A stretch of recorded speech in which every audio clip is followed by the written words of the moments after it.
o Vida e Missão ele tem esse propósito de trabalhar pessoas para que se tornem melhores cristãos, mais parecidos com Jesus de Nazaré, à luz de um evangelho ou de uma teologia que nasce, emana e brota do chão da nossa terra, que é a teologia latino-americana. Então, eu queria agradecer a presença de todos vocês, guerreiros e guerreiras, que se dispuseram a estar aqui. Para nós é um privilégio ter o Dos Anjos aqui essa noite. O Dos Anjos é um amigo que eu conheci recentemente na IBAB. Na minha visão, é um dos maiores teólogos que nós temos atualmente no nosso país. Dos caras que eu ouço e digo assim, o que esse cara está falando, velho? De onde ele está tirando tudo isso? E você fala assim, mano do céu, que fonte é essa? Então, é um privilégio muito grande tê-lo aqui em nossa aula inaugural. Beber dessa fonte. Então, eu quero convidar você a se deleitar no que o Duza vai trazer para a gente. Ele também é escritor, escreveu um livro. Eu ainda não tive o privilégio de ter acesso, mas algumas partes sim, e já me deliciei. Biopolíticas do sacrifício. Foi a tese de mestrado, né, Duza? Foi sua tese de mestrado. Então, é um cara engajado no Ministério Pastoral, na Igreja Batista de Água Branca, a IBAB, e trabalha com o IBAB Cidade. E está envolvido com a vida da cidade, a igreja na cidade, a igreja com a cidade, a igreja para a cidade. E ele vai falar um pouquinho para a gente do que Deus colocou no coração dele, mas também do que Deus quer colocar no nosso coração. Então, sem mais delongas, eu gostaria de convidar o Duza. Deus te abençoe, mano, que seja um tempo proveitoso. Então, ele vai falar, e depois que ele terminar, nós vamos ter um tempo de diálogo, de perguntas. Então, se você tiver alguma pergunta, anote. Caso você quiser um papel e uma caneta, levante suas mãos, a gente providencia para você. Tem caneta aí, a gente providencia caneta, papel, e você pode fazer a sua pergunta para depois a gente dialogar com ele. Tá bom? Beleza? Duza, fica à vontade, mano. A casa é sua. Valeu, é nóis. Boa noite, gente. Tudo bem? Bom, eu não sei se eu sou alguma coisa próximo disso aí que o Renato falou, não, mas obrigado pela gentileza, pelo convite, pelo acolhimento. Dos Anjos, porque meu nome é Felipe dos Anjos. Eu preciso explicar isso na igreja, porque já aconteceu das pessoas acharem que estavam me chamando de dos anjos por alguma razão assim celestial, espiritual e tal. E não, Felipe dos Anjos foi o nome que a minha mãe me deu. Na verdade, é o nome da família da minha mãe. Tinha o Pereira também, mas depois que eu casei eu tirei, porque dos Anjos é mais bonito, eu acho. E dizem que a família da minha mãe é original de Angra dos Reis. Então, eu já encontrei muitos dos anjos pelo litoral do Rio e pelo litoral de São Paulo também. Inclusive, teve uma vez que eu estava fazendo uma aula na Praça Roosevelt, aí o cara veio com a identidade dele e falou, eu sou seu irmão aqui, meu nome é Gustavo dos Anjos. Falei, vai ver que é mesmo, cara, vai ver que é mesmo. Bom, gente, é um prazer estar aqui. Eu estou em São Paulo há 3 anos, mas, como vocês já devem ter identificado pelo sotaque, eu não sou de São Paulo, não falando esse monte de X, né? Toda vez que eu falo S. Eu sou do Rio de Janeiro, de São Gonçalo, no Rio de Janeiro. E não sei se vocês já ouviram falar sobre essa cidade, mas é isso, 1,5 milhão de habitantes na região metropolitana do Rio de Janeiro. E eu vim para São Paulo há 3 anos para fazer o mestrado e também para integrar a equipe pastoral da Igreja Batista de Água Branca, que fica ali na Barra Funda. Eu escrevi um texto para a nossa conversa de hoje à noite, um texto que pretende responder que noção é essa de teologia que o Vida e Missão pretende nos ensinar a fazer. Então, o meu texto é para tentar responder a essa pergunta. Qual é o específico, ou qual é a singularidade da noção de teologia que se relaciona com esse curso Vida e Missão que nós estamos fazendo, ou o que diferencia essa noção de teologia das demais noções de teologia. Então, o texto que eu escrevi tem essa ideia, e ao longo dele eu pretendo fazer alguns passeios com vocês por textos bíblicos, especialmente do Antigo Testamento, para mostrar como é que essa noção de teologia, que é percebida na América Latina, tem muita afinidade com todo um percurso, com toda uma ideia de reflexão sobre Deus e sobre a sociedade presente na tradição do Antigo Testamento, que é a tradição que Jesus depois vai tomar como sendo a tradição espiritual dele, a tradição religiosa dele, e dentro da qual ele vai desenvolver todo o seu aprendizado, o seu ministério, as suas palavras, ou tradição dentro da qual Jesus vai significar a sua própria vida. Nós que temos o hábito de se referir a Jesus como Jesus Cristo, quando nós estamos falando que Jesus é o Cristo, nós estamos nos referindo a alguém como Jesus o ungido. Cristo não é nome próprio. Cristo é função que a pessoa Jesus cumpre dentro de uma tradição de redenção, dentro de uma tradição de libertação. E Cristo é a palavra grega que traduz a expressão Messias. Cristo é o Messias. E quando Jesus se compreende como o Messias, ele está fazendo referência a toda uma tradição, a toda uma história que tem um modo de compreender Deus e a forma como Deus intervém na história. E é isso que a teologia latino-americana tenta, de alguma forma, recuperar. O que significa acreditar, melhor do que isso, o que significa devotar a vida a um Deus que intervém no curso das coisas como elas são. O que significa acreditar num Deus que, diferente de outros deuses ou diferente de outras religiões, não se mantém apático ao mundo ou indiferente àquilo que a gente sente, pensa e faz. Significa acreditar num Deus que intervém. Significa acreditar num Deus que participa. O que significa acreditar num Deus que se deixa chamar de Emanuel, ou seja, o Deus que está entre nós, e não um Deus que está fora, não um Deus que está longe. Todas essas questões passam por essa linha interpretativa da Bíblia. Passa por essa compreensão de um Deus que unge um Messias para que esse Messias realize na história o seu projeto de redenção. Então, se você é experiente de igreja, se você está na igreja há muito tempo, se você já conhece, se você frequenta a escola bíblica dominical, muitas coisas que eu vou falar já te são familiares. Talvez só a perspectiva, um detalhe de interpretação disso que você ainda não tenha pegado. Então, quero te chamar a atenção para essa singularidade. Nós cremos em um Deus, a nossa fé se relaciona com um Deus que não é indiferente àquilo que se passa na história, que não é indiferente àquilo que se passa nas nossas dinâmicas afetivas, nas nossas dinâmicas sociais, nas nossas dinâmicas econômicas, nas nossas dinâmicas políticas, nas nossas relações de trabalho, na forma como a gente lida com as nossas economias, o nosso dinheiro. A nossa espiritualidade ela não é algo alheio à forma como a gente constrói a nossa vida. E por que não é? Por que não é? Porque aquele que a gente invoca como Deus e Pai do nosso Senhor e Salvador Jesus Cristo, ele fez uma iniciativa de ungir o seu filho para que o seu filho dele participasse da humanidade.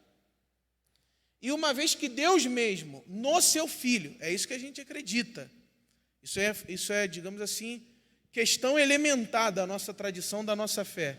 Uma vez que Deus decidiu ungir o seu filho, ou seja, separar o Messias, para que o Messias fosse gente como a gente, corpo como a gente, sentisse as nossas fomes, as nossas dores, Deus se implicou nisso que a gente costuma chamar de história, nisso que a gente costuma chamar de vida real, de vida concreta. E uma vez implicado nessa vida, envolvido nessa vida, Jesus de Nazaré, o Messias, o ungido, ele se expõe. Ele se expõe ao risco de interagir com as estruturas do mundo, interpretar, julgar, reconhecer, analisar. Uma vez que Jesus se faz Deus entre nós, que é uma expressão que Lucas, o evangelista Lucas, usa muito, ele não se abstrai, ou ele não se aliena da responsabilidade de dizer as suas interpretações sobre aquilo que está acontecendo no seu mundo, no mundo da sua vida, no mundo do seu tempo, na sua sociedade, no seu lugar. Uma vez que Deus se faz carne e osso na pessoa de Jesus, e isso é o que diz Paulo aos Filipenses, capítulo 2, que Jesus esvaziou-se da sua divindade, tomou forma humana, e em forma humana obedeceu a Deus, e obedeceu até o limite da cruz, e por causa dessa obediência, Deus o exaltou, e lhe deu um nome que está sobre todo nome, diante do qual todo joelho se dobrará e toda língua confessará que Jesus, o Messias, é o Senhor, ou que Jesus, o Cristo, é o Senhor. Tudo começa com esse gesto de esvaziamento, que é o que a teologia chama de kenosis. Ele não se apegou, é o que o Paulo diz, ele não se apegou à sua configuração divina. Ele não se apegou à sua superioridade ontológica, moral. Ele se fez humano e, fazendo-se humano, foi obediente à condição de humano. O que significa ser obediente à condição de humano? Significa dizer que ele não roubou no jogo. Ele não dissimulou a humanidade, é isso que o Paulo quer dizer. Ele não foi aparentemente humano, sem passar por todas as limitações que significam ser humano. Todas as limitações de ter que trabalhar para comer, todas as limitações de ter que conviver para amar, todas as limitações de ter que, para amar, perdoar. Ele entra nessa relação com as dores e com as potências de ser humano. E nessa posição de humanidade ele tem que dar conta das coisas que lhes são questionadas.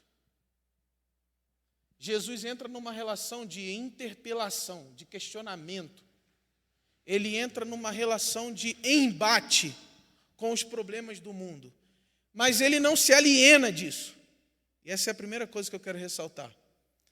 E eu só quero ressaltar isso porque, lamentavelmente, a nossa tradição cristã ocidental imaginou ser possível fazer experiência espiritual, experiência de Deus, relação com Jesus, como se fosse,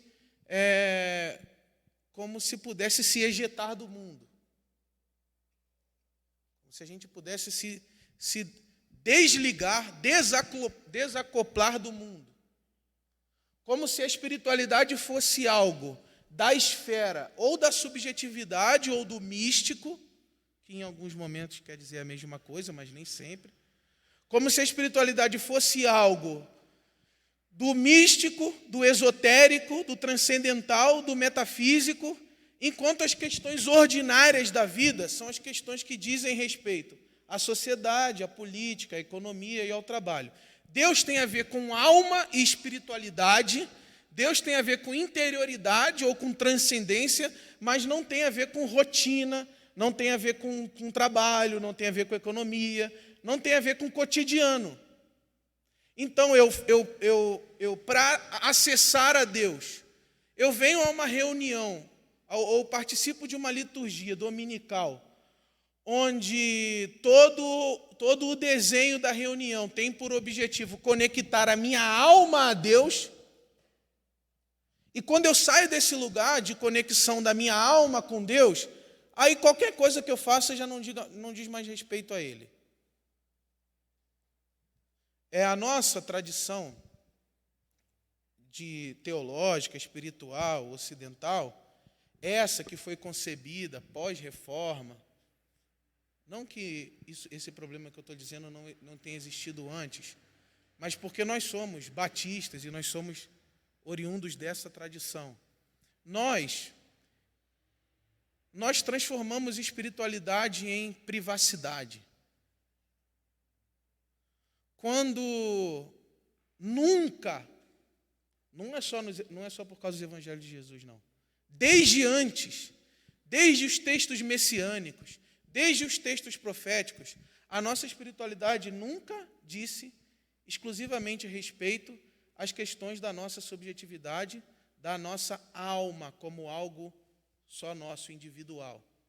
A nossa espiritualidade sempre disse respeito, antes de mais nada, a um modo como conviver.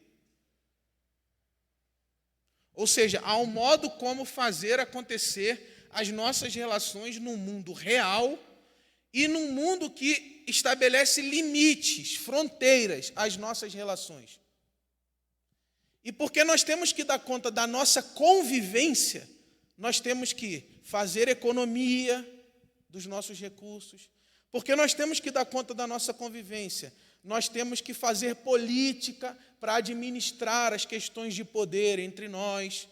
Para a gente dar conta da nossa convivência, a gente tem que construir um mundo simbólico, poético, para dar conta das nossas aspirações de beleza e de poesia. Ou seja, é para dar conta da nossa convivência, é para dar conta de construir uma convivência viável, possível, saudável, que a gente tem que construir sociedade.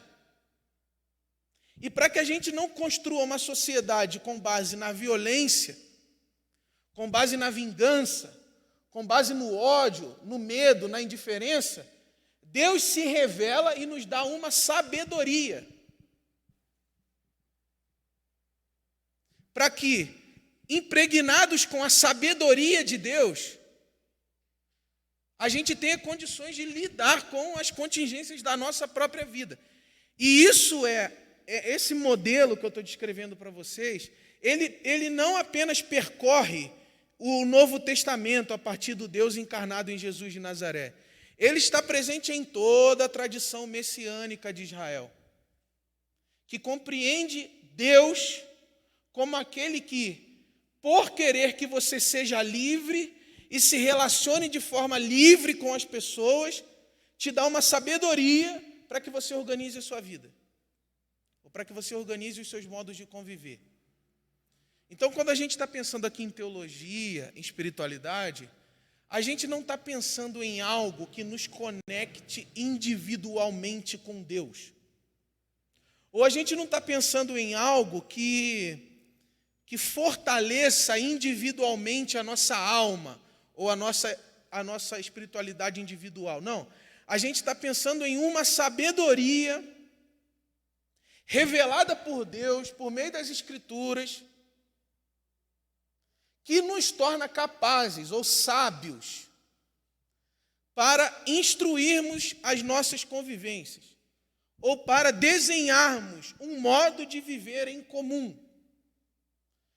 Inclusive, não é sabedoria para que a gente possa falar com Deus, porque nós não sabemos que palavras usar para falar com Deus. Inclusive, essa é uma insistência do apóstolo Paulo. Não se fala com Deus assim diretamente, porque o ser humano não tem palavras para falar com Deus assim diretamente. Só se fala com Deus por meio da relação, por intermédio das linguagens que mantêm uma convivência amorosa. Se você quiser uma expressão mais teológica para isso, só se fala com Deus por meio do amor ao próximo. Isso significa que uma relação ética, social, uma convivência entre nós antecede a nossa relação com Deus. Isso significa, ou isso justifica a razão pela qual Paulo disse: se vocês agridem as vossas mulheres, não orem, porque as vossas orações não serão atendidas. O que está aqui, o que está colocado aqui em termos de pensamento social, é que se vocês têm uma relação problemática para resolver aqui e agora, resolvam antes de admitir a hipótese de entrar numa relação saudável com Deus. Porque a relação saudável com Deus depende da relação saudável que vocês estabelecem entre vocês. Por isso, a insistência de Jesus em falar, ou ao falar de temas do cotidiano. Jesus, na hora que fala, ele fala sobre divórcio, ele fala sobre plantação, ele fala sobre perdão das dívidas, e não é dívida metafórica, é perdão das dívidas. Ele fala sobre a colheita, ele fala sobre a guerra, ele fala sobre o salário, ele fala sobre a dignidade no tratamento com o próximo, ele fala sobre política. Paulo fala sobre casamento, Paulo fala sobre divórcio, Paulo fala sobre sexualidade, Paulo fala sobre Estado, Paulo fala sobre governo. Por que que esses assuntos tão cotidianos estão na boca tanto do Messias quanto daquele que é considerado o primeiro teólogo da nossa tradição? Porque tudo que importa para a nossa fé é encontrar um modo saudável de conviver mesmo. Porque tanto Jesus quanto Paulo sabem que nós não temos um problema com Deus para resolver. O problema que nós tínhamos para resolver com Deus, Jesus de Nazaré resolveu na cruz do Calvário ao dizer sobre nós perdão. Então nós não temos problemas para resolver com Deus. Mas nós temos muitos problemas para resolver entre nós. E é porque nós temos muitos problemas para resolver entre nós que o Evangelho se constitui para nós, para todos e todas nós, uma sabedoria, um como fazer com a nossa vida. Como fazer com a vida que Deus graciosamente já deu e já sustentou pelo seu perdão na cruz do Calvário. Agora, como é que a gente vai organizar isso? Como é que a gente vai fazer cultura? Como é que a gente vai fazer sociedade? Como é que a gente vai fazer igreja? Como é que a gente vai fazer casamento? Como é que a gente vai fazer família? Como é que a gente vai fazer lazer? Com que inteligência? Com que sabedoria? Com que espiritualidade? Com que coração? Para isso existe o Evangelho. Jesus se revelou para solucionar o nosso distanciamento para com Deus. E revelou o Evangelho para que por meio do Evangelho, que é o caminho, que é aquilo que faz os encontros, que é aquilo que torna possível as aproximações, para que a gente resolva os nossos problemas entre nós. E isso é vida e missão. É vida e missão porque não é uma teologia que fica especulando sobre as coisas transcendentais, mas é uma teologia que se ocupa de responder aquelas questões que nós estamos fazendo no nosso cotidiano, para perguntar para as questões do nosso cotidiano, o que Deus tem a ver com isso? O que Deus tem a ver com a nossa família? O que Deus tem a ver com o nosso desejo? O que Deus tem a ver com a nossa sexualidade? O que Deus tem a ver com as nossas ideologias políticas? O que Deus tem a ver com o modo como a gente vota? O que Deus tem a ver com a vida real? O que Deus tem a ver com a vida real?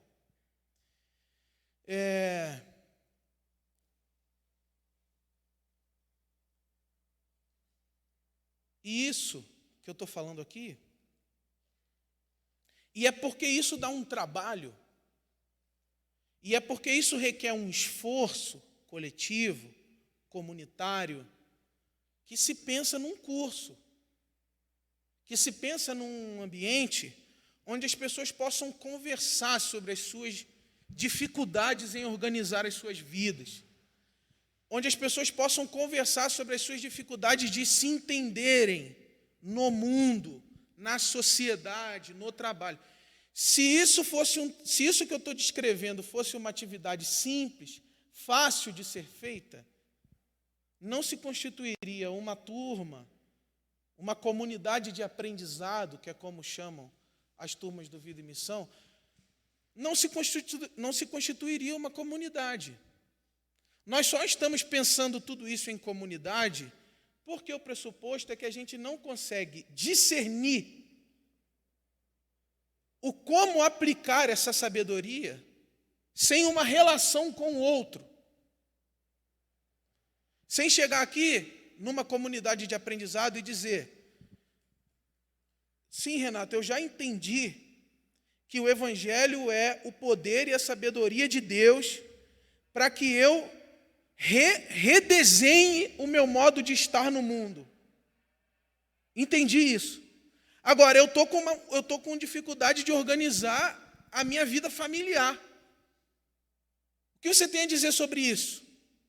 Essa relação desdobra, aprofunda, potencializa essa sabedoria de Deus que foi revelada no Evangelho para que a gente consiga viver, para que a gente consiga dar conta dos desafios da nossa vida. O pressuposto é que fora da relação, fora da comunidade, fora do encontro, fora do contato com o outro, não se desdobra essa sabedoria e não se chega a viver uma vida relevante no mundo. Porque não é possível para o indivíduo isolado, solitário, sozinho, dar conta da complexidade da vida dele. Ele precisa de uma relação, ele precisa estar em comunhão com alguém que ajude ele a discernir isso. Ele precisa ter com quem falar para que a fé venha para a relação. Agora é um último tópico para eu já caminhar para o final. Nós ouvimos a vida inteira a expressão, a fé vem pelo ouvir. E nós sempre colocamos essa expressão dentro de uma cena evangelística, em que um pregador anuncia uma palavra e alguém não convertido recebe essa palavra e aí se converte a essa palavra. Só que essa é uma carta que Paulo está escrevendo aos Romanos para explicar a posição de Israel dentro do projeto de redenção ou do plano de salvação de Deus. Lembra disso? Paulo estava explicando aos romanos a questão da salvação, e aí perguntaram sobre Israel. Mas e Israel? Deus não começou esse plano dentro do judaísmo? Qual é o lugar de Israel agora? E aí Paulo diz aos romanos que é preciso relação. É preciso um encontro. Ou é preciso palavra e escuta para que a fé aconteça. E aí ele vai dizer, porque a fé vem pelo ouvir. Num contexto onde a fé de Israel está sendo questionada, discutida, e num contexto onde o cristianismo está se descolando do judaísmo, ou seja, perdendo pontes de diálogo, perdendo pontes de conversa, Jesus diz assim aos romanos, se vocês não se colocarem em relação de palavra e escuta, a fé que salva na vida e a fé que salva da vida não poderá acontecer, porque a fé vem pelo ouvir. Paulo está pressupondo um encontro entre um falante e um ouvinte. Paulo está pressupondo que a espiritualidade vai acontecer entre alguém que fala e alguém que ouve. Que a fé vai acontecer, vai emergir, vai ser suscitada pelo Espírito à medida que tiver uma palavra e uma escuta. Que cena é essa aqui que Paulo descreve? A cena da relação. Paulo descreve em categorias messiânicas que fora da relação a fé é impossível. Não é só que é impossível fazer teologia fora da comunidade. Não é só que é impossível pensar sobre as coisas de Deus fora da comunidade, não. É impossível acontecer uma experiência que se chame fé. Porque aqueles que ouvem precisam de alguém que fala.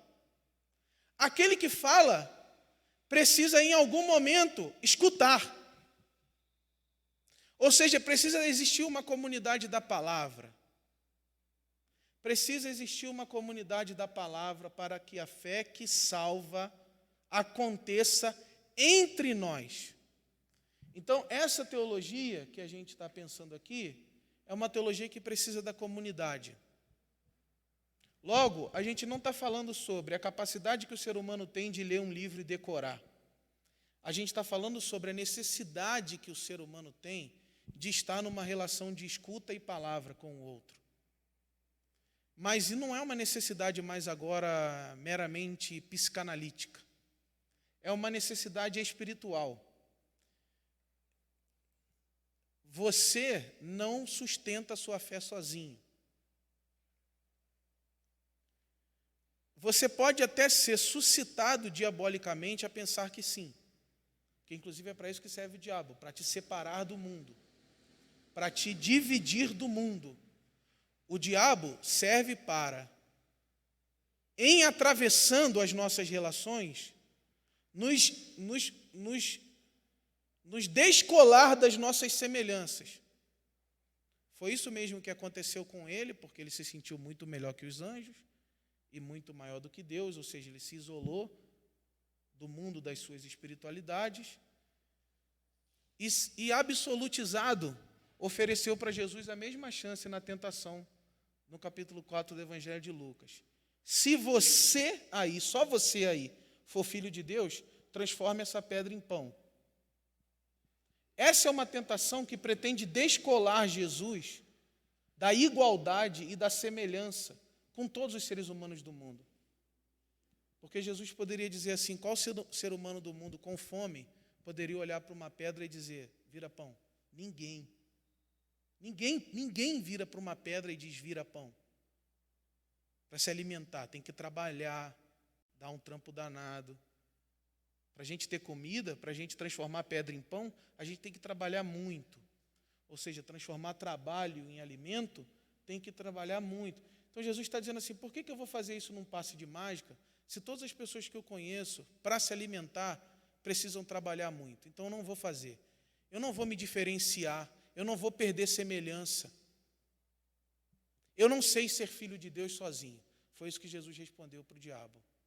E aí Paulo depois pega essa tradição e diz assim, Jesus é o primogênito entre muitos irmãos.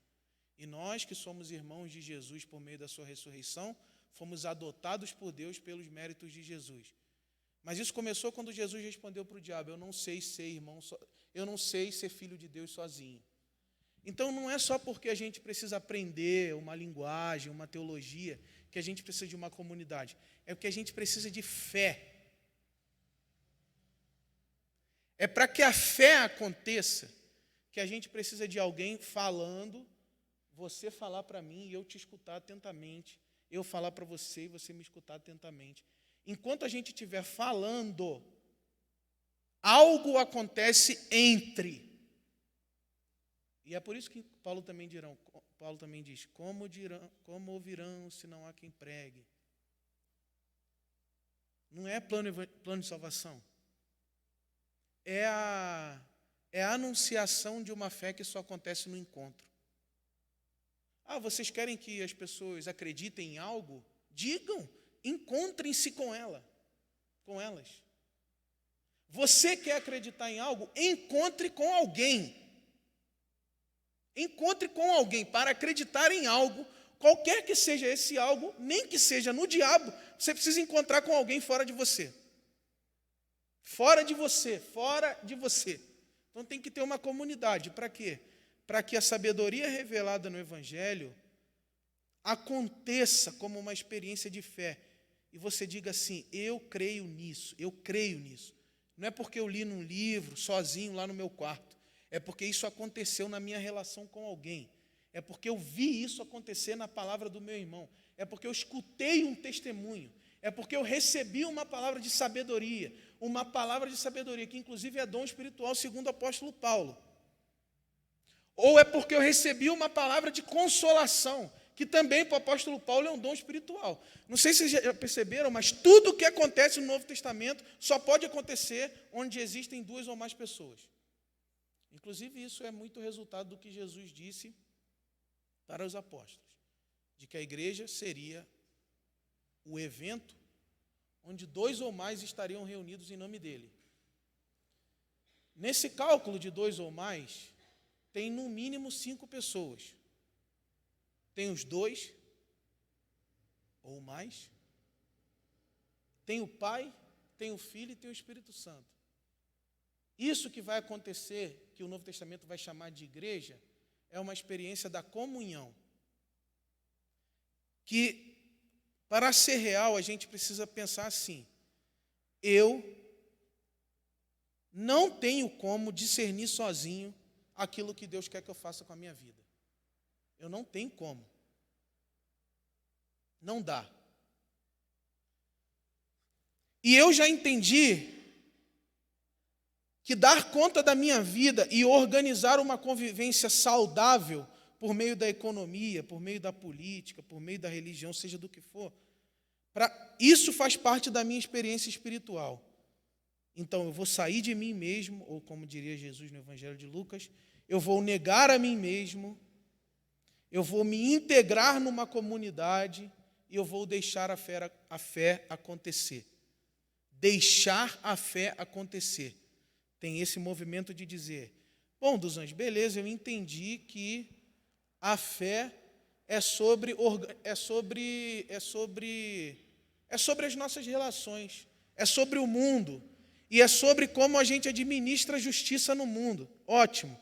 O que eu faço agora? Eu diria, sai de você mesmo, então. Vai para dentro do mundo. Mergulhe no mundo.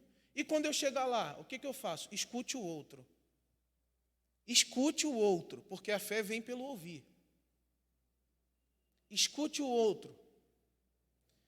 E eu estava falando com o Renato, escutar não é uma passividade. Escutar requer muito mais esforço, habilidade, atenção, capacidade do que falar. Você não é um passivo desse discurso aqui. E eu não penso nisso. Eu não acho que você é um passivo enquanto eu estou falando. Todas as vezes que eu falo, eu penso que se a sua escuta está ativa e operante, Deus vai fazer alguma coisa nesse entre-lugar, ou nesse encontro. Em com outro, encontro. A escuta exige atenção. Aí eu lembro de uma palavra profética, apocalíptica, que nos diz: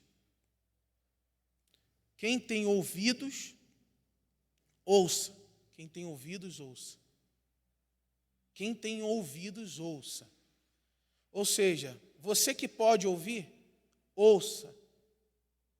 Você que tem potencial para ouvir, agora queira isso.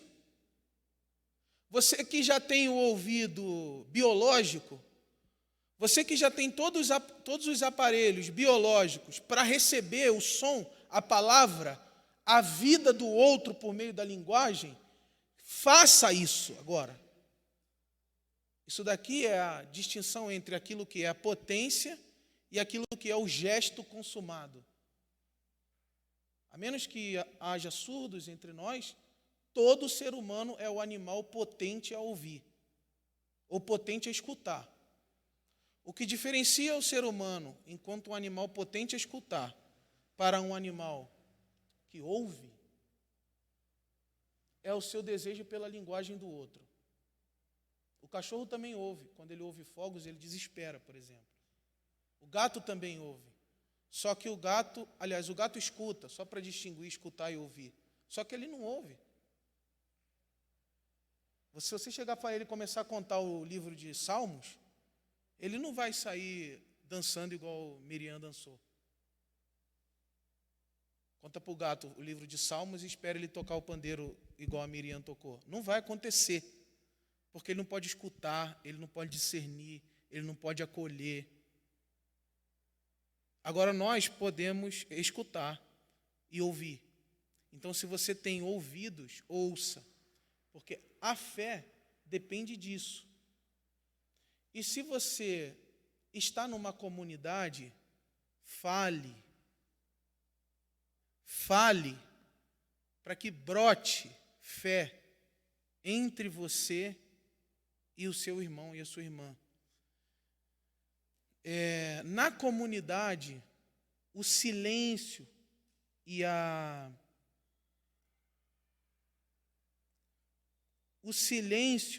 o roubo ou o encolhimento da palavra é prejudicial. Então, se você vai entrar numa comunidade de aprendizado sobre igreja, família, sociedade e trabalho, que é como a Vida e Missão está organizado, oferte o seu ouvido, mas também oferte a sua palavra. Aquilo que Deus falar em você, fale. A linguagem evangélica para isso é não retenha. Não retenha. Então Deus te deu um testemunho, uma experiência. Partilhe. Pode ser que o seu modo de partilhar, de dizer, de comunicar, vire a sabedoria que um outro irmão ou uma outra irmã, na mesma mesa que você, precisa para discernir uma questão na vida dele. E isso é muito diferente de fazer teologia, porque as pessoas acham que teologia é coisa de especialista.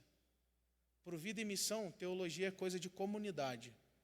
E não há ninguém mais especialista do que o Espírito Santo, que para nos ensinar a sua sabedoria, pede que a gente converse, que a gente empreste uma escuta e que a gente empreste uma palavra.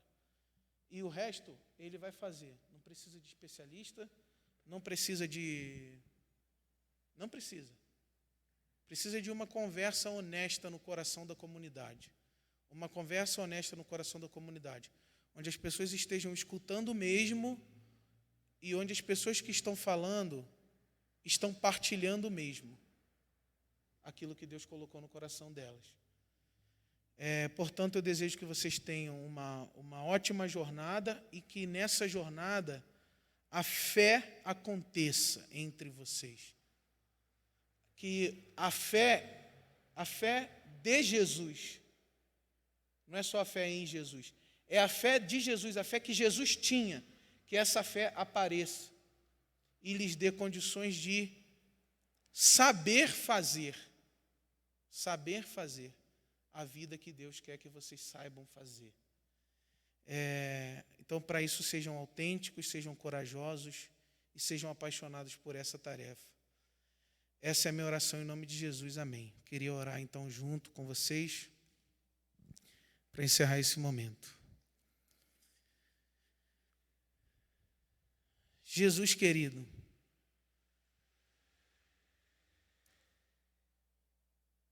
faça, Jesus, faça a sua palavra aparecer, acontecer entre nós. Que enquanto essa turma estiver conversando, dialogando, falando e escutando, que o seu Espírito se manifeste e que o seu Espírito dê sabedoria a cada um e a cada uma nessa jornada. É a nossa oração em nome de Jesus. Amém. Amém. Obrigado, gente. Deus abençoe vocês. Palavra aí com o Renato.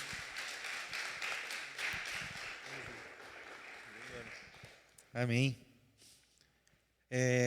Agora nós vamos para as ressonâncias. Se você tem alguma pergunta para fazer, produza. Alguma coisa que suscitou em você, que você quer ouvir da parte dele, dentro disso que foi abordado, você pode aproveitar esse momento. Esse momento é para a gente conversar um pouco com ele, nessa perspectiva do que ele trouxe. Né? Obrigado, Duza. Obrigado mesmo, mano. Inspirador. Isso. Cadê o banquinho? Alguém pode pegar o banquinho pro Duza ali? Você vai pegar ali, mano? Boa. É de casa, é isso aí, mano. Eu vou aqui e tal. É isso aí. Perguntas, um de cada vez, para a gente não acumular as perguntas. Vamos lá, Gelson. Boa. Tá gravando ainda? Tá, então só pergunta no microfone.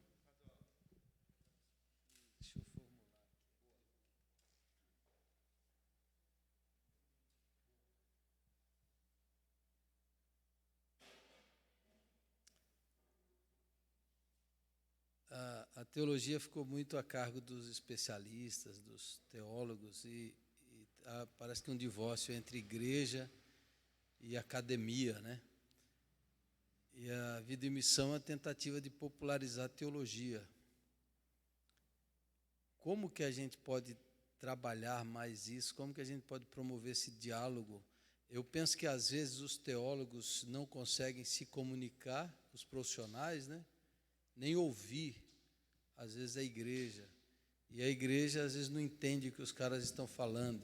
E aí gera um divórcio, né? Uma separação.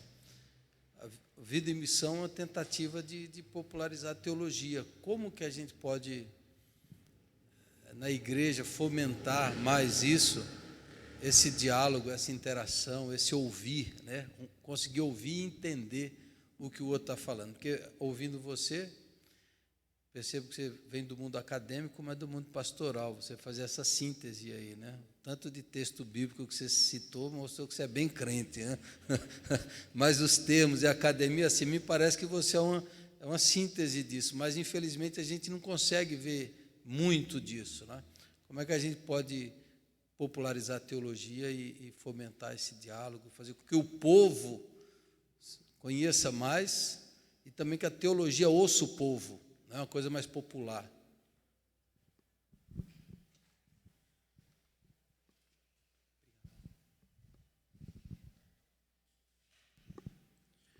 Bom, irmão, obrigado pela questão. Na América Latina, pós-década... Eu gosto de antecipar um pouco isso, eu não gosto de pensar pós-década de 60, não. Porque tinha um pastor presbiteriano no Brasil chamado Richard Shaw, que já fazia isso que eu vou te dizer, que é quebrar a mediação entre a comunidade e a academia e liberar as problemáticas teológicas da comunidade para a comunidade, para que a comunidade encontre as suas sínteses, encontre os seus caminhos, encontre os seus percursos pedagógicos ali. E eu acho que isso que eu vou falar é bem arriscado, assim, mas eu acredito muito nisso. A gente precisa parar de acreditar no teólogo apenas e principalmente por causa das suas titulações, assim. Com todo respeito, tem muita gente muito bem formada, muito bem instruída, que faz da instrução e da formação apenas um projeto de poder e de encobrimento, de silenciamento do outro, assim. Então o cara diz, eu sou especialista em Santo Agostinho, Santo Agostinho disse X, e o que você está falando está errado, está equivocado, está herege. Esses termos todos aí, sabe?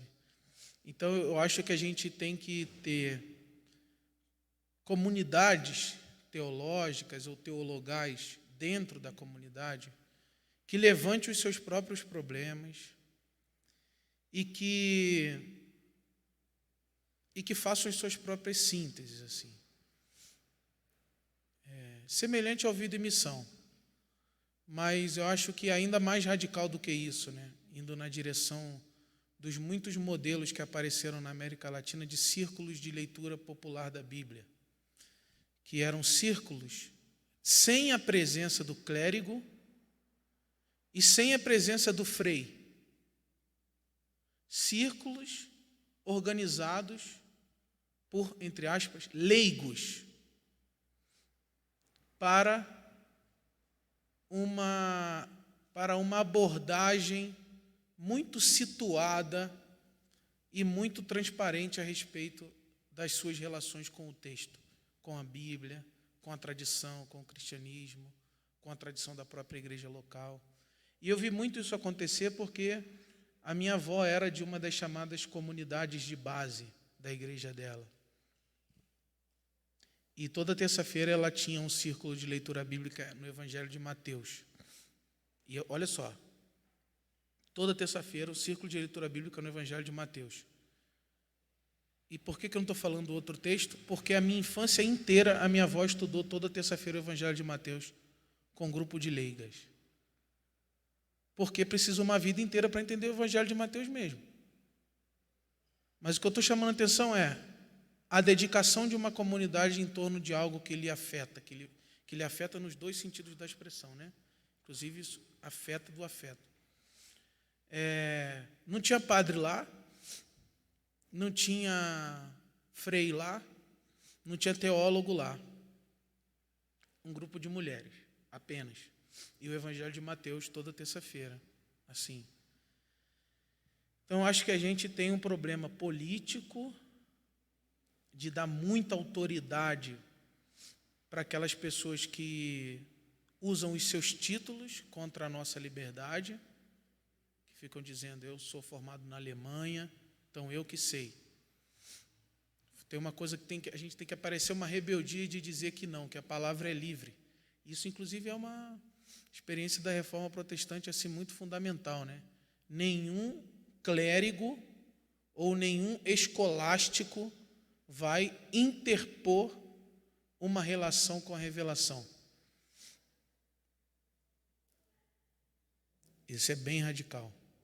Eu acho que a gente protestante experimenta pouco isso hoje. Tanto a experiência do sacerdócio universal, quanto a experiência do contato livre com a revelação. A gente está sempre mediado por alguma figura de poder, seja o poder teológico, seja o poder pastoral, sabe? Isso é um risco, eu acho. Então, eu acho que você tem muita razão de que a gente precisa popularizar isso. E esse é um trabalho, eu diria, pedagógico, assim, que tem que ser feito com intencionalidade, tem que ter um percurso para isso acontecer, né? E é bem urgente mesmo, eu concordo contigo, isso.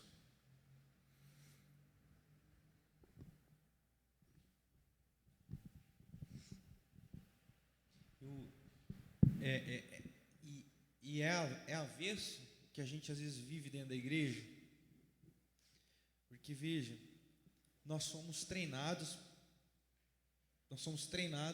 para ir contra essa liberdade que o dos anjos está falando.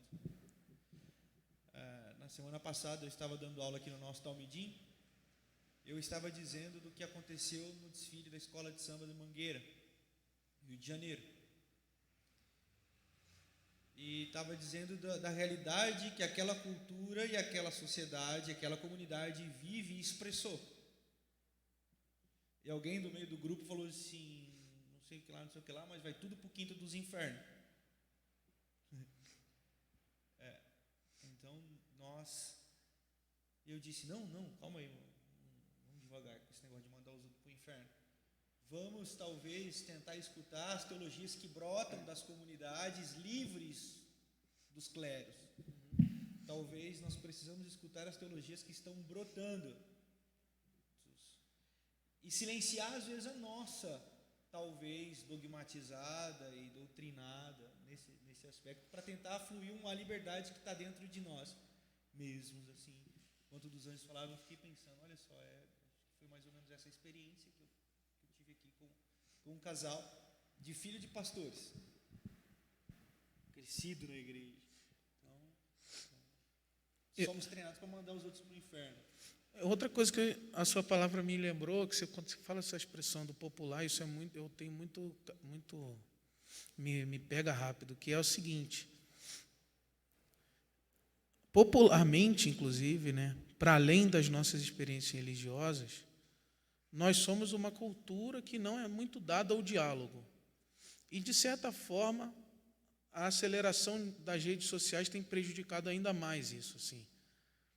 A dificuldade a dificuldade assim constitutiva da conversa, daquela conversa qualificada, que pode ser de curto prazo, pode ser de longo prazo, mas tipo assim, a disposição de sentar em um lugar e dizer: diga-me os seus aprendizados, as suas razões, me diz aí.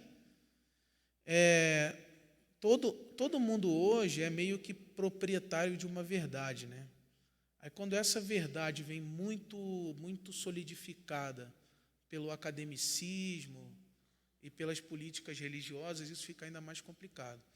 Eu estou dizendo isso, inclusive, depois de passar por um processo aí de uns 2 anos, onde eu presenciei muitos espaços de diálogos sendo desconstruídos pela incapacidade das pessoas de acolherem e escutarem umas às outras. Tipo assim, o que você me falou não está sob o crivo da sua formação, da sua posição social. Há um saber no que você me falou. E o problema é que hoje não existe mais abertura para isso que o outro vai falar. As pessoas ficam sempre perguntando: não, mas quem é ele? De onde ele vem? Qual é o título dele? Qual é a posição social dele? Sabe isso?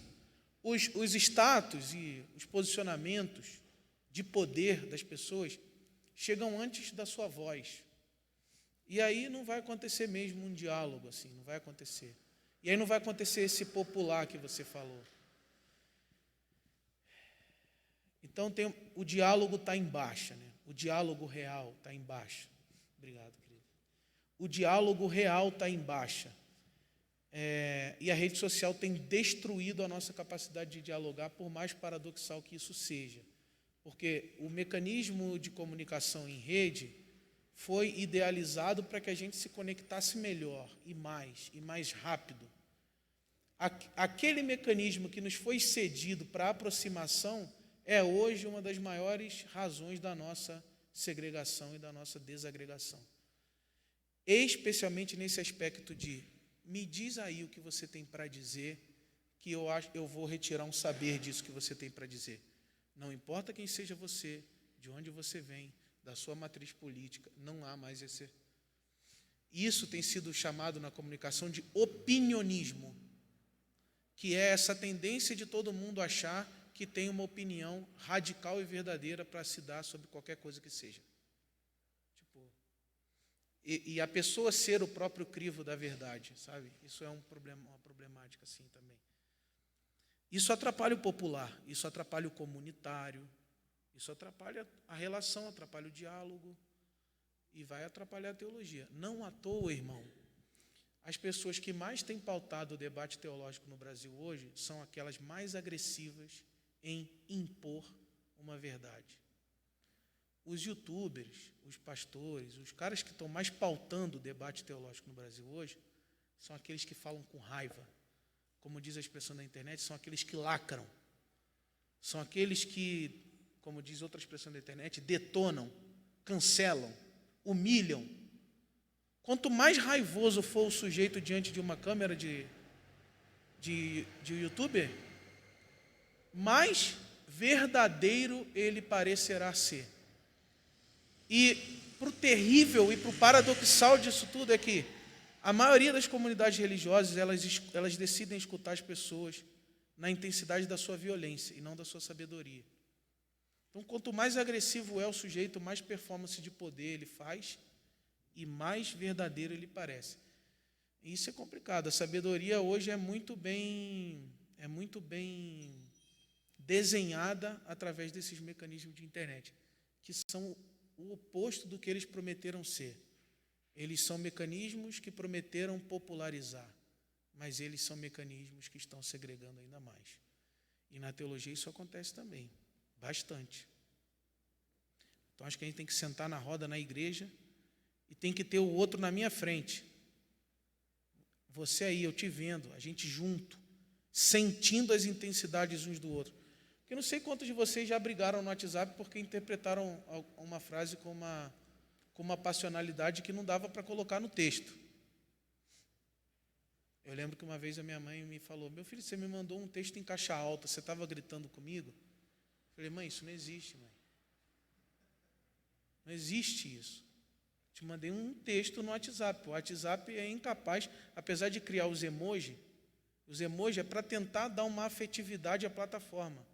Porque a plataforma por si só não permite percepção do afeto do outro.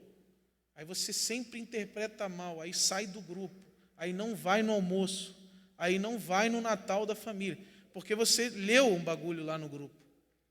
Então o outro tem que estar na sua frente, para você sentir o que ele está sentindo no olho dele, olhar para ele, tocar nele.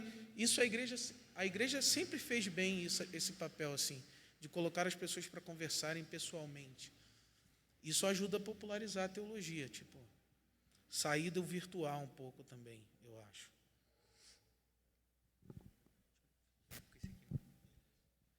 E aí? Mais alguém? Alguma outra pergunta? Mais uma, Gelson?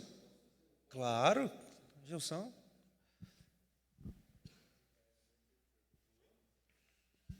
Dentro dessa questão do diálogo aí, de ouvir o outro, isso vai para as instituições e denominações também.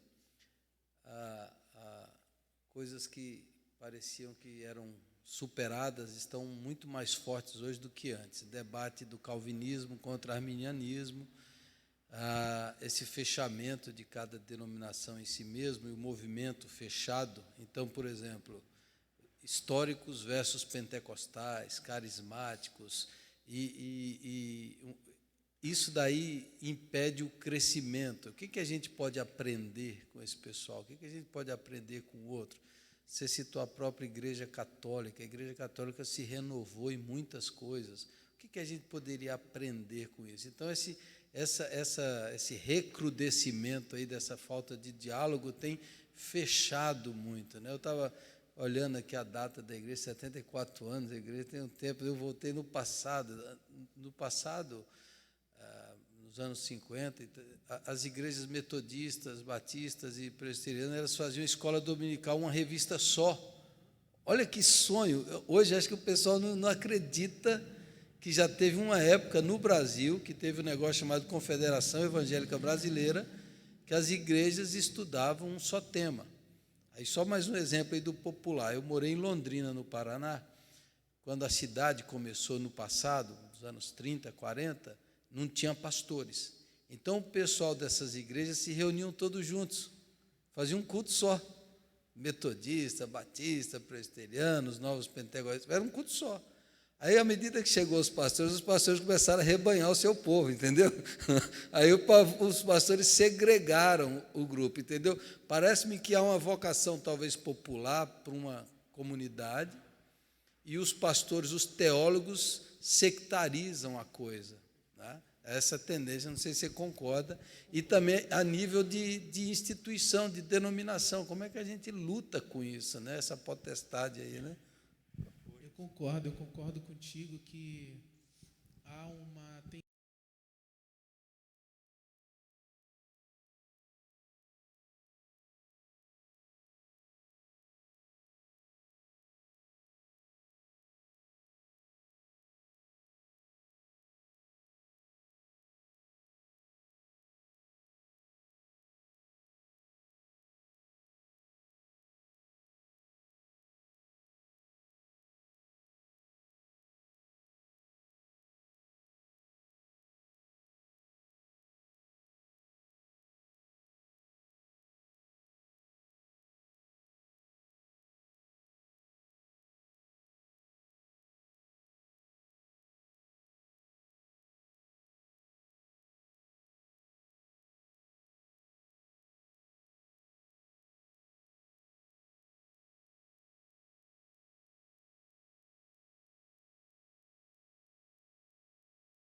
tendência popular aos ajuntamentos, às comunhões, aos ecumenismos, muita tendência popular a isso. Por exemplo, a IBAB, olhando de fora, é uma igreja batista.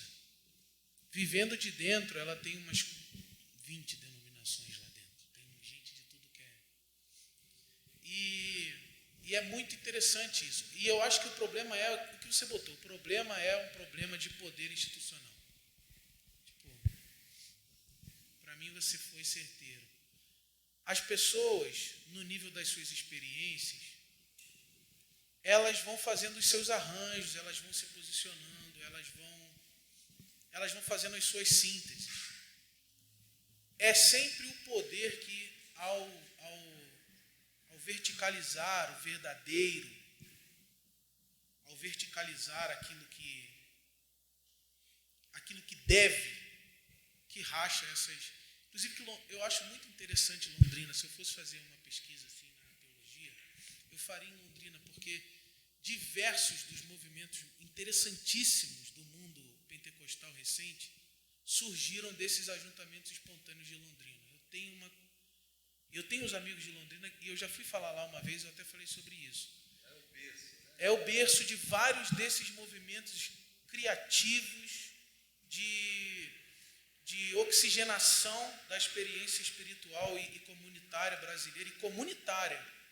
Muitos dos cânticos com essa pegada comunitária, cânticos para a igreja cantar, cânticos que falam de uma comunidade diante de Jesus. Vem ali de Londrina, Contagem, lugares que viveram espontaneidades assim. A minha cidade também passou por isso, na década de 90. E eu acho que o que a gente tem que aprender com isso é essa rebeldia institucional, essa capacidade de organizar-se efetivamente e de se vincular comunitariamente, independente das verticalizações, das ordens, das imposições, dos cleros, dos dogmas. De novo, fala a minha fé profética e não a minha posição institucional. Eu não acredito no papel político do clero. Não acredito, não faz sentido para mim. Para mim, o que acontece de experiência do espírito, de fé, é aquilo que acontece no ventre da comunidade, nesses espontaneísmos aí que o irmão descreveu.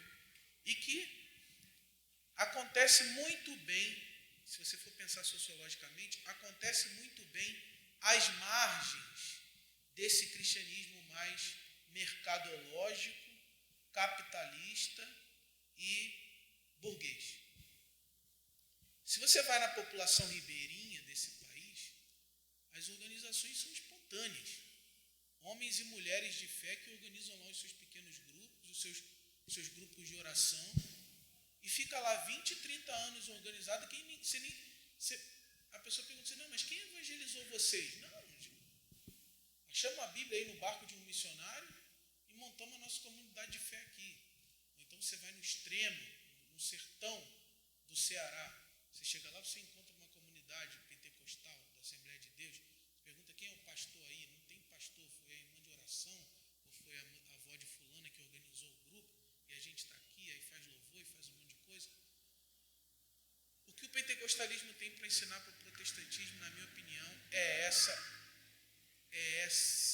liberdade institucional. Claro que numa linha do tempo tende a recrudescer de novo e a se burocratizar de novo. Digamos que esse é um vício sociológico da religião, se pudesse dizer assim. Mas, pensando nas experiências originais, pensando em Londrina, pensando na casa de Davi, nos seus dias originais,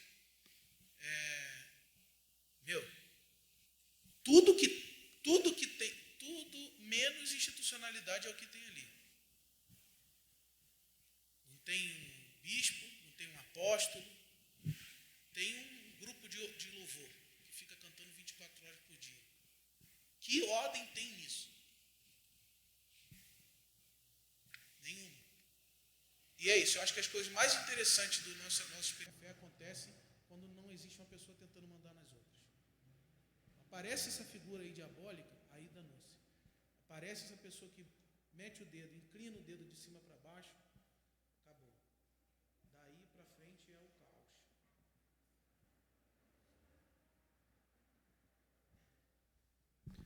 Bom, eu tinha alguns pensamentos aqui, muito que o Gelson colocou, e um pouco da sua explanação olhando friamente assim, eu vejo que a igreja ela é mais comandada pelo diabo que por próprio Deus. Pelaquilo que você falou que Jesus ele não aceitou, né? Ele quis ser como o outro. E tudo que foi falado agora que os teólogos, os grandes pastores, líderes, ele tomam uma postura diferente a qual Cristo colocou. E eu pensando no Vida e Missão, que é uma teologia mais praxis, que tenta realizar no seu dia a dia, na sua família, na sua comunidade, no seu trabalho, na sua sociedade, colocando muito o espelho de Cristo, não de um calvinismo, um arminiano, de um luterano, mas sim só olhando para Cristo, porque as igrejas sempre olham alguém, um teólogo, algo importante que aconteceu, um divisor de águas que foi colocado, mas esquece de que atrás disso tem Cristo. E nisso a igreja se perde, e a multidão e o povo vai atrás disso. Eu queria que você colocasse assim para nesse pensamento como realizar isso. Por exemplo, a Mangueira falou muito de evangelho, né, na minha visão, mas ela não é uma instituição religiosa, não é algo que se denomina aqui que é Cristo, que é uma igreja, e isso a igreja em si não enxerga com esses olhos de ver o belo, ver a expressão de Cristo em outras coisas que não é no sagrado, que não é no templo, que não é... Nós que estamos nesse curso de vida e missão, que muitos estão entrando agora, eu vou para o 3º módulo, já fiz sociedade e trabalho, como nós podemos entrar nesse curso e vamos ver essa realidade, ter essa ótica diferente? Eu queria que você falasse um pouco sobre isso, como que é a visão hoje da igreja e a visão que você primeiro falou que tem que contextualizar. Sim. Como a sua avó se contextualizou ali, como os ribeirinhos. Olha,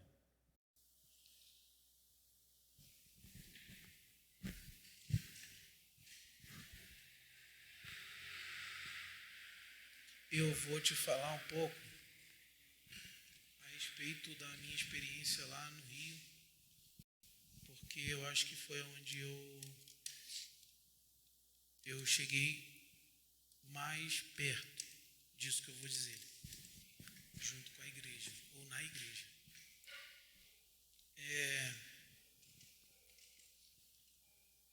Primeiro, eu acho que vou tentar pensar bem didaticamente. Primeiro, eu acho que a gente tem que colocar uma mesa no centro da igreja.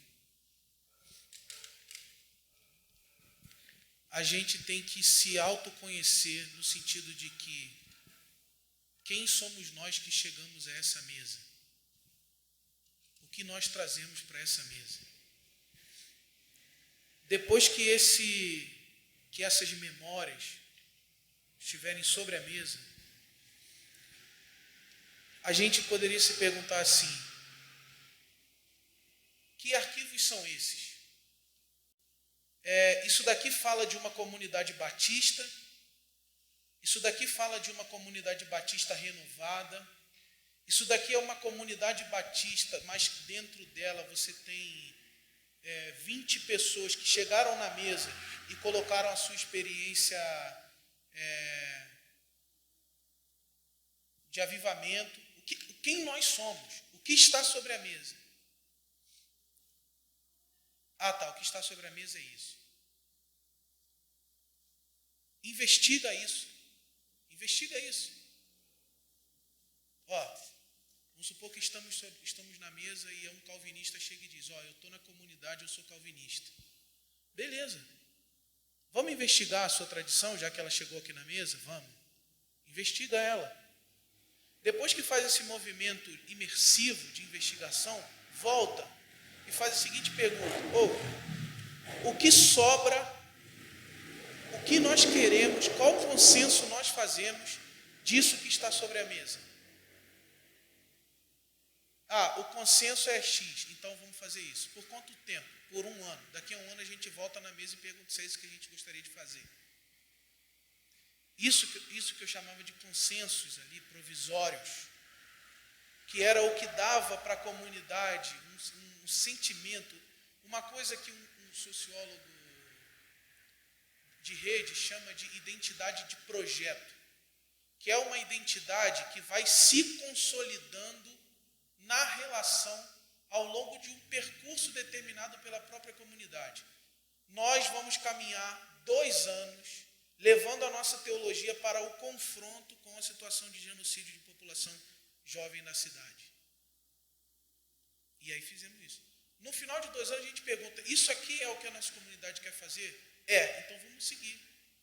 A gente vai abrir outra linha, outro consenso, outra direção? Vamos para a direção do meio ambiente. Imerge, não tem nada no seu calvinismo sobre o meio ambiente, irmão? Então tá, você está aqui convertido à comunidade, certo? Então vamos ter que ouvir ali o que o Renato tem sobre o meio ambiente. E vamos na dele? Ou vamos investigar uma coisa nova e vamos fazer a nossa linha com base nessa ideia nova?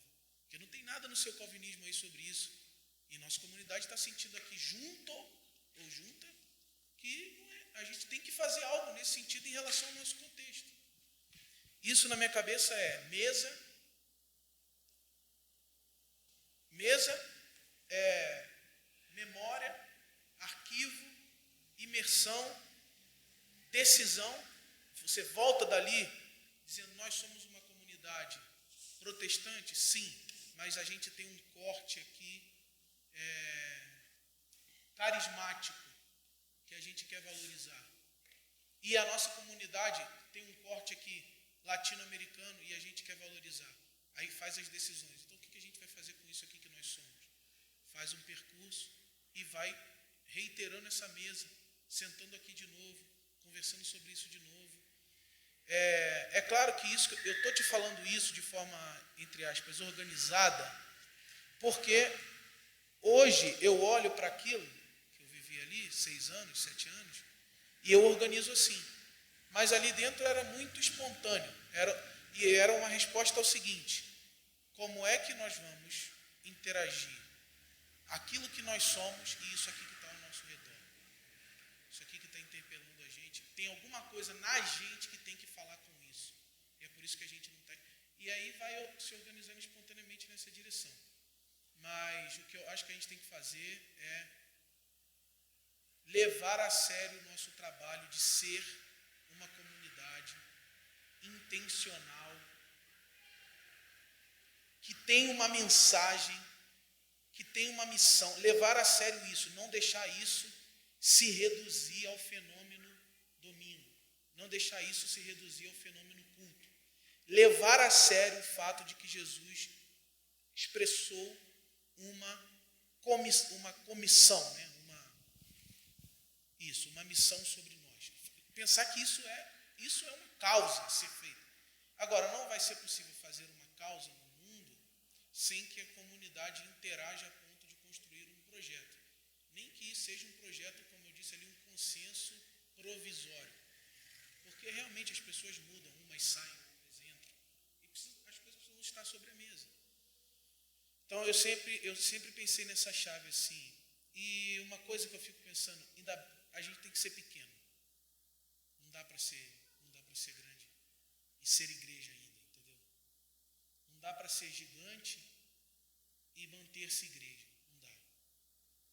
Não dá, porque não dá para conversar com as pessoas. Não dá para saber como é que está o coração delas em relação ao projeto que foi consensuado na mesa. Não dá para saber. Não dá para saber se ela ainda está conectada afetivamente àquilo ou se ela ainda está um pouco perdida em relação àquilo. Não dá. Então tem que ser pequeno, tem que ter pequenas mesas. Talvez vários consensos dentro da mesma comunidade. Essa galera aqui tem consenso de que tem que fazer um projeto de meio ambiente em Botucatu. galera tem um consenso, dá para vocês aqui que não tem esse consenso, deixar esse pessoal em paz, fazendo o rolê deles acontecer. Uma coisa perniciosa do protestantismo é a dificuldade de convivência com os diferentes consensos dentro de uma mesma comunidade.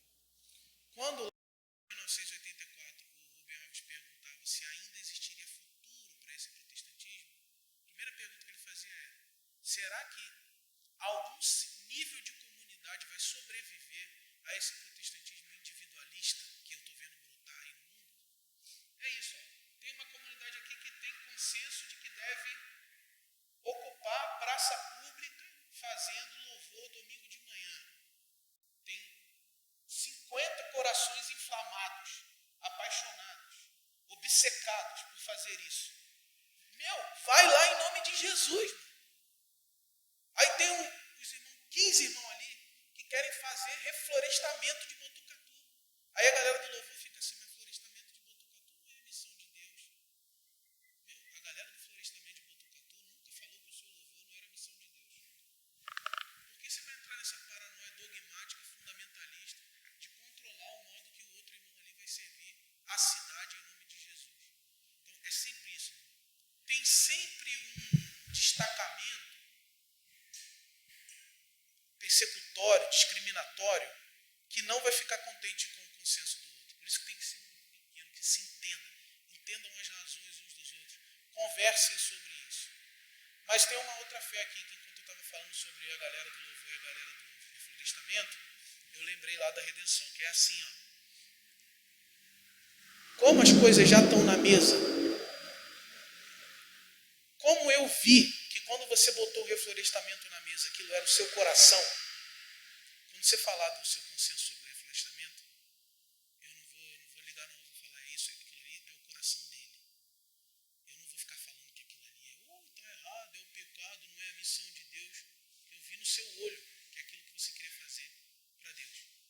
Então, quando tem uma mesa antes de tudo, não tem essa paranoia teológica de que detalhe A, o detalhe B, o calvinismo, o arminianismo. Porque eu vi, quando você falou do reflorestamento, aquilo. Mas geralmente, como não tem uma mesa, quem toma a decisão de impedir o seu reflorestamento é alguém que não te conhece. Então ele acha que você quer fazer baderna na cidade. Ele acha que você é comunista. Ele acha que você é esquerdopata. Ele não te conhece, ele nunca te viu. Ele é um burocrata da religião. E aí, ele nunca olhou no seu olho para saber o quanto aquilo era o seu coração pulsando de amor por Jesus e pelo próximo. Aí ele friamente diz assim: esse ministério não vai ter que ir na igreja, não. É o dilema do poder institucional, que o irmão falou bem certamente, e daqueles dons que o Espírito manifesta no corpo da igreja, que às vezes não aparece porque a instituição sufoca. Então, eu penso nesse percurso assim. Mas para isso tem que ter uma comunidade ali, tem que ter uma galera que converse. E consensue. Consensue. Decida junto. Vamos fazer um projeto, uma manifestação no Jardim Gramacho toda terça-feira, todo sábado. Porque isso que está sobre a mesa pede que a gente faça. Eu falei lá na primeira de Campinas, no encerramento do carnaval deles, eu perguntei assim: quantos arquitetos tem na igreja? Aí tinha 2. Aí fui perguntando várias paradas. Chegou uma hora que eu perguntei quantos psicólogos tem na igreja. E uma galera levantou a mão. Eu falei assim: tem essa galera toda de psicólogo aí na igreja, vocês não fizeram um projeto junto? Um projeto junto? Tinha uns 30, mano. Tinha uns 30. Psicólogo ou psicanalista, coisa próxima. Vocês são da mesma área disciplinar e o caramba. E vocês não fizeram um projeto junto em nome de Jesus? Vocês querem mais qual prova de que o dom de vocês conversa? E de que vocês têm algo a fazer juntos?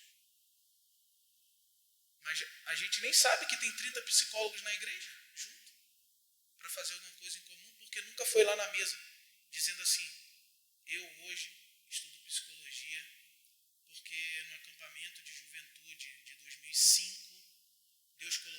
coração que eu precisava me especializar na saúde mental das pessoas para ajudá-las a superar o seu sofrimento. A pessoa, se alguém chega na mesa e diz isso, aí o outro cara ali do outro lado da mesa diz, o meu testemunho é esse aí. Aí o meu testemunho. Não, então vamos fazer isso junto aqui. Tem uma linha, tem um consenso aqui espiritual, tem um consenso aqui brotando.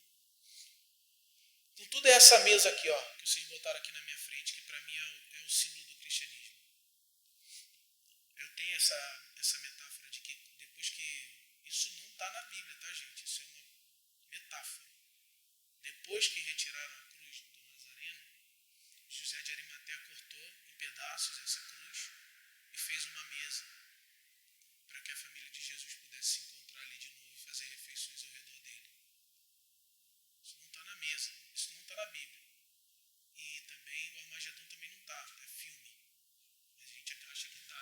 Então eu me permito essa imagem de que a cruz de Jesus virou uma mesa para que a gente pudesse sentar novamente ali e, perdoados, entender que o nosso projeto não é crucificar mais ninguém, porque as marcas do crucificado estão sobre a nossa mesa. Entender que agora a cruz virou a mesa para que a gente possa servir as pessoas. Aí o curioso disso, para mim, é que tem um banquete, né? No final do, como diriam os paulistanos, no final do rolê, tem um banquete, que para mim é feito da mesa da cruz.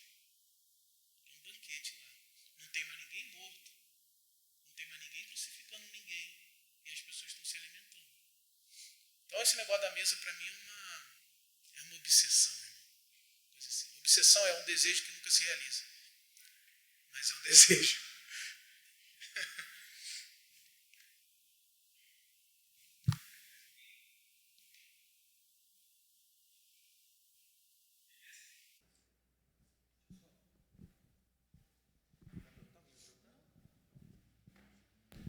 Beleza? A hora já avança também. Acho que deu para a gente sugar um pouco Deixa eu agradecer então, gente. Obrigado pela escuta, pelas palavras, pelo tempo aqui com vocês. Deus abençoe muito a mesa de vocês. Muito mesmo. Obrigado. Obrigado, viu, Duza? Obrigado mesmo. Pessoal, a Gisela está ali. A Gisela é a secretária do nosso curso. Ainda dá para você fazer a sua inscrição. Dá para entrar ainda nessa turma que vai estar iniciando. Ela tem as maiores informações. Você pode fazer o pagamento com a máquina de cartão, que é importante também. Nós precisamos fazer girar todo o material que a gente está engateando ainda nesse curso. Então é importante, quem está matriculado, já fazer os acertos necessários, tá bom? E ela está ali com todas as informações. É só procurar ela. E na próxima semana, quarta-feira, nós já iniciaremos o nosso, vamos dizer assim, ano letivo, né? Beleza? Eu espero todos vocês com muita ansiedade, com muito ânimo no coração, para a gente repartir essa mesa que o Duza nos inspirou aqui essa noite. Então, que seja um ano, um curso, um tempo muito bacana. Beleza? Estou esquecendo de alguma coisa? Não, né? Tudo certo.